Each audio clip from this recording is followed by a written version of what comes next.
when the US coughs, the rest of the world catches a cold.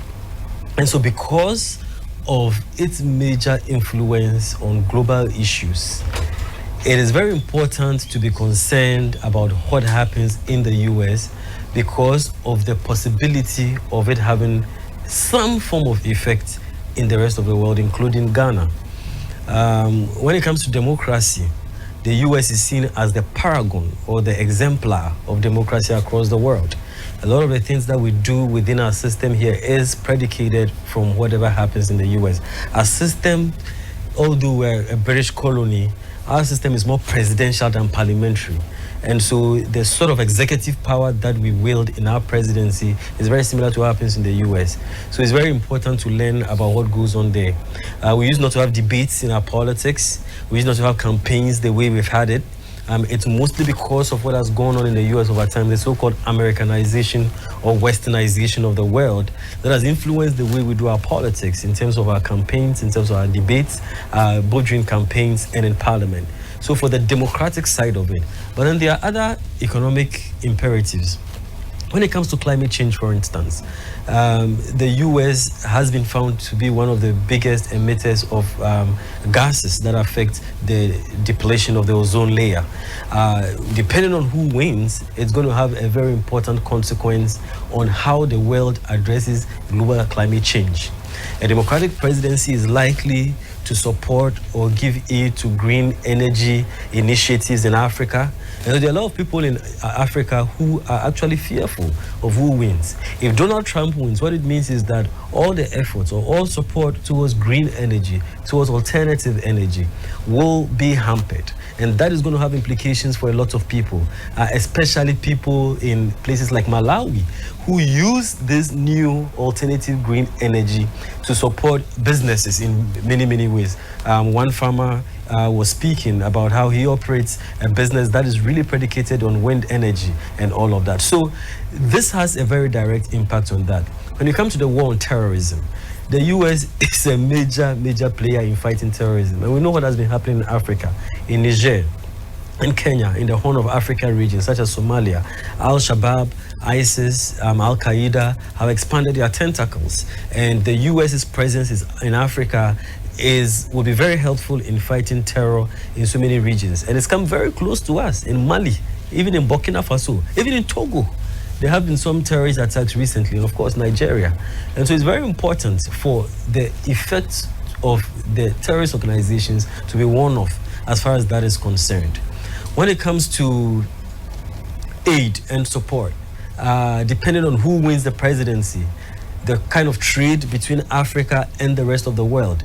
For instance, it was a Democratic president who brought about the African Growth and Opportunity Act Initiative, AGOA, and that brings about reduced tariffs or less stringent tariffs for African businesses to export to the US. There are fears that a Trump presidency might cancel that initiative, and so whether peasant farmers or textile producers in Africa are able to export under very less stringent conditions, that is also predicated on who wins the election. There's LGBTQ, same-sex marriage, and all of that. Harris' presidency is likely to push towards the promotion or the promulgation of same-sex or LGBTQ rights all across Africa. And many African countries are very cautious about that. Immigration. Donald Trump has said that if he wins, he's going to implement the largest deportation exercise ever in the history of the United States. Well, if you have a relative in the US who you think is on his way with part to immigration, you better be concerned about that. He said he's going to bring about the ban on Muslim majority countries, and some of them can be found in Africa or were affected by that. Abortion, sexual reproductive health, family planning, depending on who wins, support towards such policies will vary or will be different. So there are a lot of reasons why we should be concerned about it. Most of these states which will make decisions will be the swing states. Now, when you talk about policies that will sway voters, I think if you look at it, it's probably going to come down to three things: the economy, immigration, and abortion. Many Americans are concerned about the influx of immigrants into the country. They think that immigration or foreigners change the facet of America as it is. They pollute the country. They come and take their jobs. Trump has already complained that many of them are even eating their pets. They are eating cats and dogs. And so there are people who are fearful of immigrants. They label them, they blame them for all the problems in the country. Some of them are scared that most of the crimes that are perpetuated in the country is by immigrants. And so many Americans really latch onto this rhetoric. They want the country to get rid of illegal immigrants. They want the border to be sealed. They want America's sanctity to be maintained. And so they are very, very, very opposed to the large influx of immigrants into the country. It's definitely an issue that's going to sway the election. Economy. Of course, economic issues are always top of the table, kitchen table issues. And as the economy goes, so goes the voting pattern. But there are real issues of concern in America now. Inflation has become a major issue, especially in the post-COVID era. Many countries have experienced economic challenges, including the United States. Food prices have skyrocketed. Many Americans are concerned about the prices of grocery, rents, utilities, and the value of the dollar is no more the same as before. For many of them who live from paycheck to paycheck, who struggle to survive, they are going to vote based on who they think is going to support them, who they think understands their cause, and who they think will be better at managing the economy. Now we talk about abortion. There are many social voters in America, not just the economy. There are many social voters in America, and for these people, these are social values people. They believe in certain values, and it is a deal breaker for them. Now, the U.S. has overturned the law that makes abortion legal. That's Roe versus Wade. And so abortion is now illegal. Many women are incensed by that. They feel they should be given a choice or have the opportunity to make decisions concerning their bodies. And so it has galvanized a lot of females to come out and vote.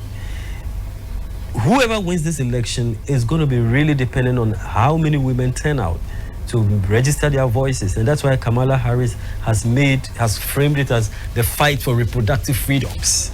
And that is definitely going to be a major issue that's going to bring out many women. Only yesterday, one of the final polls came out in Iowa. Iowa is a state in which Donald Trump was leading. No question about that. Only yesterday, the poll said that Kamala had overtaken him, and Kamala is now leading. When you went into the analysis of the poll, go into analysis of the polls, what was the difference or what brought about a change? Harris was leading Trump 57 to about 30 something when it comes to the difference in margins between female voters. So this is going to be a deciding factor in this election: immigration, the economy, and reproductive rights. Yes, that's an important question. The issue of voting rights, electoral scrutiny are associated with democracy. There are many African Americans and many minorities who feel that different things have been bottlenecks have been put in front of them to make access to voting more difficult. And so many states have been fighting. Michelle Obama launched a voting rights initiative to make sure it was more and more easier for Americans to vote in terms of the time of voting, in terms of the days of voting. I believe they can now vote on Sundays, although some states have restricted people's abilities to vote on Sunday. Whether you can do same-day registration and same-day voting, mail-in ballots, opportunities to do absentee ballots, those are definitely issues on the table. But there are larger issues about the threat to democracy. There are a lot of people who are also concerned about the behavior of some of the political candidates like Donald Trump, who has said that he's going to be a dictator on the first day that he comes to office, at least for one day. He has not accepted the outcome of the last elections that he had. And he has spoken against certain democratic institutions, such as the press, saying that the press is the enemy of the people. He has said that he has not even said he will accept the outcome of the election this time around. So there are serious concerns about electoral integrity, about the threat to democracy and voting rights in America today.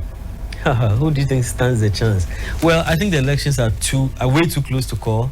I mean, I'm not, and this is not a cliche, or I'm not trying to be politically correct. The polls or the competition has never been as competitive now than ever before. I mean, look at 2020 or even 2016. whoever won was winning by margins of less than a percentage point in certain places. In Michigan, for instance, I mean, the candidate won by 0.03%. In Pennsylvania, it's the same thing. In Wisconsin, 0.04. In Arizona, 0.04. This is less than a percentage point. And if you look at the polls, it's the same similar pattern. It's a complete dead heat in Pennsylvania, 48-48. So I think that this election is going to go down to the wire. If anybody tells you that they know what the outcome of this election is, they are not being very completely honest, because the polls are even fluctuating by the day. And they are fluctuating by even the organization that does the polls. This is really uncharted waters. And we can only wait until voting night and afterwards to find out really what the electoral outcome would be. Well, I mean, there's a lot to say about the candidates, but we can make it easy.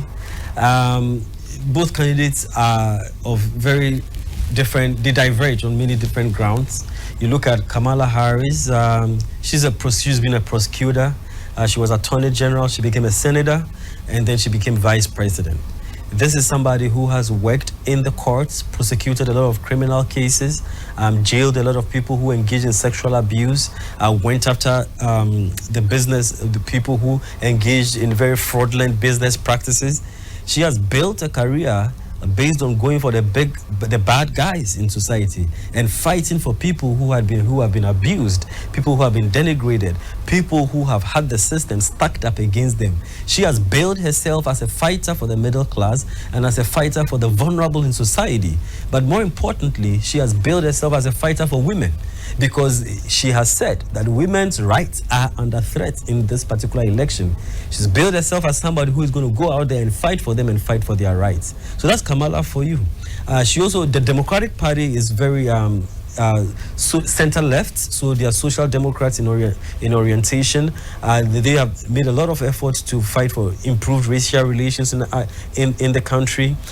She's somebody who's built herself as a fighter for human rights. So that's Kamala Harris for you.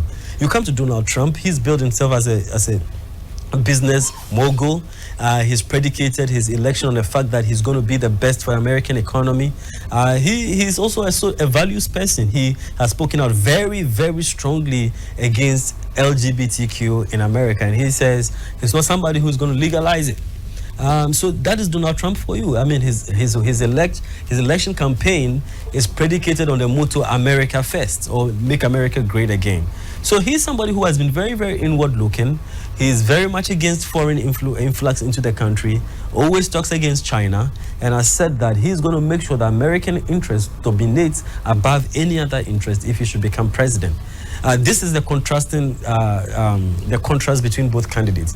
But we've also seen a Kamala who has been quite decent. She's used very decent, uplifting, positive, inspirational language against the Donald Trump, who has been quite unhinged, using words that are derogatory, words that have subjugated various different communities, and words that really are not emblematic of what political civility is.